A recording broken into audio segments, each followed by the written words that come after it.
Of course, you'll be using water for just about all of your exterior cleaning chores, and why not make that water work a little harder by using a pressure washer? Now, a pressure washer essentially is a gasoline motor or an electric motor that powers a compressor that will multiply the PSI, or pounds per square inch, of the water coming out of your water hose by 60 to 80 times. Now, this model from Generac produces 2,700 PSI. Now that's plenty to clean just about anything outside your home. I mean, patio furniture, bricks, fencing, decking, all of that type of cleaning can be made a lot easier with a pressure washer. But that's also powerful enough to cause all kinds of damage. So there's a few things you have to consider. First of all, the selection of the nozzle, which determines the spray pattern that you have. Naturally, the wider your spray pattern, the less intense that pressure is. If it's a little more narrow, that's where you need to really be careful, because that's when you can gouge fencing or any type of wood decking. So you have to be very, very careful when you're selecting the right nozzle. Here's a few other tips you need to consider.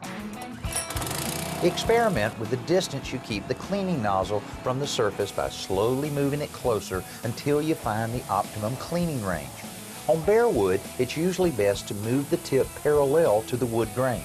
This will help prevent splintering. Another way you can make your pressure washer work even better is by using the proper cleaner.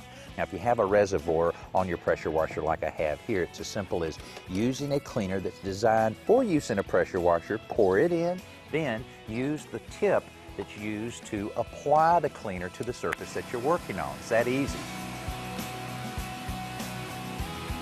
Now, if you don't have a reservoir, you can always use the old garden pump-up sprayer to do the exact same thing. Now, I wouldn't recommend using chlorine bleach because it'll damage your pressure washer and void your warranty and might even kill a few plants around the house. But if you feel like you have to use some type of bleach, use an oxygen bleach or one that's formulated for use outside your home. Now, if you're cleaning a lot of horizontal surfaces like driveways or maybe a deck, here is a great tip to make that go a lot easier. This is a little accessory. It's a horizontal surface cleaner, and it attaches to your pressure washer wand. And then the real secret's here below. It keeps the nozzles in constant motion and at a consistent height off the surface that you're cleaning, so that you don't have any damage and you get a nice, even cleaning over whatever horizontal surface you're working on.